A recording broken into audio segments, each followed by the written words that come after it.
Apa itu flowchart? Flowchart ini berfungsi untuk memberikan suatu gambaran alur kerja suatu sistem yang menjelaskan urutan prosedur-prosedur yang ada pada sistem atau SOP. Sahabat sekalian, kalau kita bicara tentang flowchart, apakah flowchart itu wajib di dalam sebuah SOP? Maka bisa saya jawab, flowchart itu tidak wajib. Suka-suka saja. SOP itu bisa berupa flowchart atau hanya berupa uraian prosedur yang berupa teks-teks atau narasi saja. Kalau saya sering menggunakan keduanya. Dengan adanya flowchart ini memudahkan memahami sebuah proses kerja. Tetapi bagi orang tertentu justru dengan adanya flowchart dirasa membingungkan. Karena itu, selain dalam bentuk flowchart, SOP juga harus dilengkapi dengan uraian prosedur yang lebih jelas. Sahabat sekalian, apa saja jenis flowchart atau simbol-simbolnya? Ya, ini saya berikan contoh-contoh dari simbol flowchart yang sering dipakai dalam penulisan SOP perusahaan. Ya, kita lihat yang pertama. Ini ada terminator, ya, yang warna merah. Kemudian ada decision, ya, ada konektor, ya. Ini ada proses, ini dokumen, ini input atau output. Kemudian yang paling ujung ini ada row atau line, ya, row, line yang berpanah, ya, yang menunjukkan arah. Yang kemudian ini ada multi dokumen. Kalau ini dokumen, ya, ini multi dokumen, teman-teman sekalian. Nah, sekarang saya jelaskan apa itu terminator. Terminator adalah simbol yang menunjukkan awal dan akhir suatu proses. Kemudian kalau proses, ya, proses itu yang sering kita pakai, yaitu simbol yang menunjukkan kegiatan sedang dilakukan atau sebuah proses dalam sebuah aktivitas. Proses ini yang sering kita pakai untuk menguraikan tahapan-tahapan atau prosedur-prosedur dalam sebuah aktivitas. Kemudian arrow itu adalah garis panah, adalah simbol yang menunjukkan arah aliran suatu proses. Kita kasih contoh, ya. Ini contohnya. Terminator yang warna merah ini, ya, ini adalah simbol terminator. Kita kasih contoh, ini start, berarti proses dimulai dari start. Kemudian ada arrow, ya, arah ke bawah. Setelah dimulai, apa yang dilakukan pertama kali? Di sini ada suatu proses. Prosesnya adalah karyawan mengajukan cuti, yang warna biru, ya, sahabat sekalian. Jadi karyawan mengajukan cuti. Setelah mengajukan cuti, row-nya apa? Arah kemudian N, berakhir. Jadi ini contoh sederhana aja supaya rekan-rekan sekalian memahami, ya, fungsi daripada simbol-simbol flowchart. Dari start karyawan mengajukan cuti, kemudian N. Ini hanya contoh aja, ya, supaya gampang memahami. Kita lanjutkan. Nah, kemudian di sini ada decision. Decision adalah simbol yang menunjukkan untuk melanjutkan proses selanjutnya tergantung dari kondisi yang ada. Kalau dokumen simbol yang menunjukkan dokumen yang perlu diisi atau dilampirkan, teman-teman sekalian. Kemudian di bawahnya ini ada multi dokumen. Multi dokumen adalah simbol yang menunjukkan dokumen dalam bentuk fisik lebih dari satu. Jadi dokumennya harus lebih dari satu. Nah, saya kasih contoh. Ya, di sebelah sini.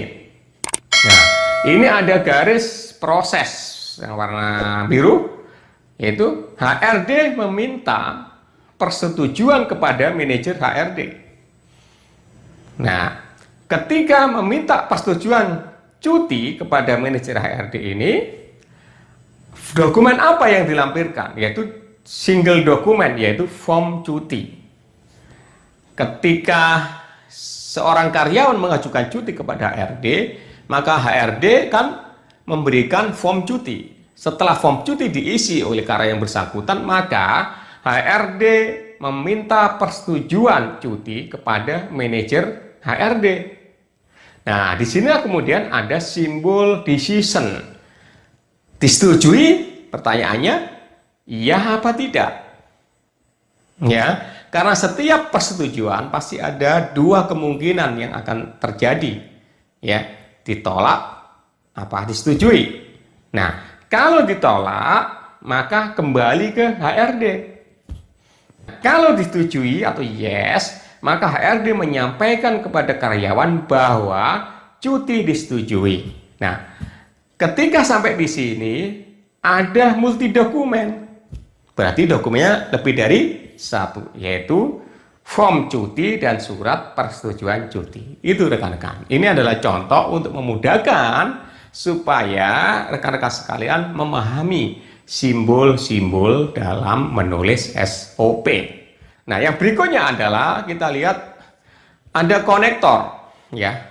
Konektor adalah simbol yang menunjukkan penghubung di cat dan halaman yang berbeda. Kalau input atau output ada simbol yang menunjukkan proses input, ya, atau output sebuah data. Nah, contohnya seperti ini. Nah, pertama, menginput data cuti, ya, yang warna kuning. Kemudian yang ketiga, masuk proses, ya, simbol proses, membuat rekap daftar cuti. Kemudian row-nya yaitu berlanjut ke nomor 4. Ya. Jadi ini adalah konektor, ya, simbol konektor yaitu menunjukkan penghubung, ya. Ketika ganti halaman, kalau kita nulis di sebuah kertas atau sebuah Excel atau MS Word itu kan ada halamannya, ya. Jadi kalau nggak cukup satu halaman itu, maka dibuat simbol konektor. Konektor itu ke nomor berapa. Jadi sekali lagi bahwa konektor itu adalah simbol penghubung untuk menunjukkan pada halaman yang berbeda. Contoh flowchart pengajuan cuti. Nah, ini sudah saya berikan contoh flowchart pengajuan cuti. Ya, ini lumayan lengkap walaupun ini hanya sebuah contoh, ya kan? Nah, ini dalam bentuk apa? Dalam bentuk horizontal, ya, saya bacakan. Di sini ada pelaksana, teman-teman sekalian. Ada KYB, ya, KYB itu apa? Karyawan yang bersangkutan, kemudian ada HRD, Human Resources Development, kemudian ada manajer HRD. Ini adalah pelaksana. Saya jelaskan pelan-pelan.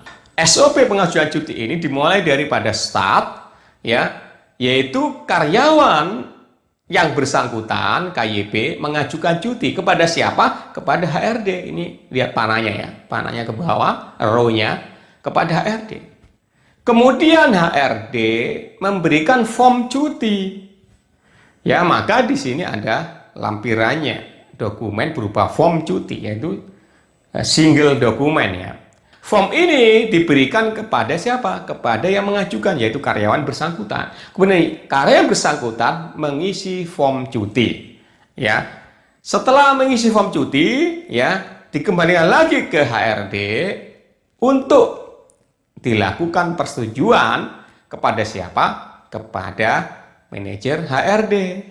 Nah, disinilah ada simbol apa? Decision yang warna kuning, teman-teman. Ya. Nah, kemudian kalau tidak disetujui, maka HRD memberitahukan bahwa cuti tidak disetujui kepada siapa? Kepada karyawan yang bersangkutan.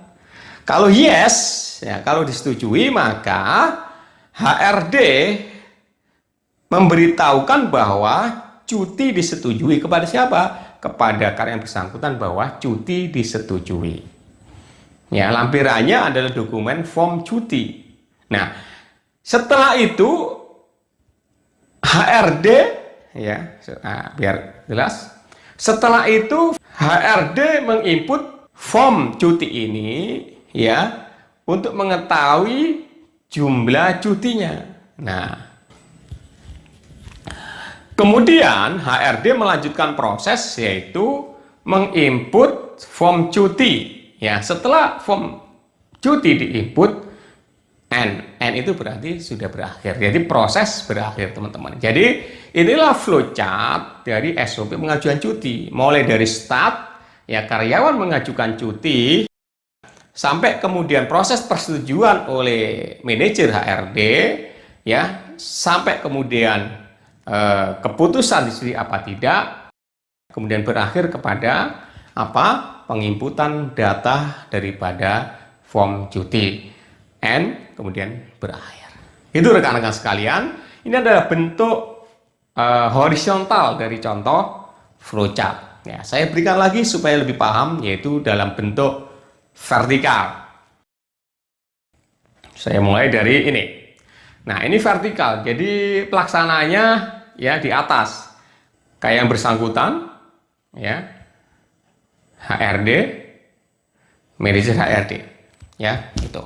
Nah, seperti tadi, dimulai dari start, ya, kemudian karyawan mengajukan cuti kepada siapa? Kepada HRD. Kemudian HRD memberikan form cuti, maka dokumennya adalah form cuti. Diberikan kepada siapa? Kepada yang mengajukan, yaitu KYB. Kemudian KYB mengisi form cuti dengan lengkap, ya, kemudian membalikan lagi kepada HRD. Nah, sama HRD, ya, form cuti ini kemudian dimintakan persetujuan kepada siapa? Kepada manajer HRD. Nah, kan? Nah, manajer HRD kemudian menyetujui apa tidak? Kalau tidak, maka SOP-nya, prosedurnya adalah HRD kembali ke sini memberitahukan bahwa cuti tidak setuju kepada siapa? Kepada KYP. Nah, kalau disetujui, ya, kalau disetujui atau yes, maka SOP selanjutnya adalah HRD memberitahukan, ya, cuti karya yang bersangkutan itu disetujui kepada siapa? Kepada karyawan yang bersangkutan. Apakah ada dokumen? Yang ada. Yang warna hijau ini adalah dokumen cuti. Gitu teman-teman. Nah, setelah itu HRD, ya, menginput jumlah cuti yang telah dipakai, kemudian berakhir dengan simbol N. Gitu teman-teman sekalian. Ini adalah contoh sebuah flowchart dari SOP pengajuan cuti dalam bentuk apa? Vertikal, teman-teman sekalian. Nah, mudah-mudahan materi video tentang flowchart SOP bisa teman-teman pahami dan bisa dipraktekkan untuk perusahaan Anda. Terima kasih sahabat sekalian, mudah-mudahan video ini bermanfaat dan silakan mengikuti video lanjutannya, yaitu tentang seri fundamental sistemasi bisnis. Assalamualaikum warahmatullahi wabarakatuh.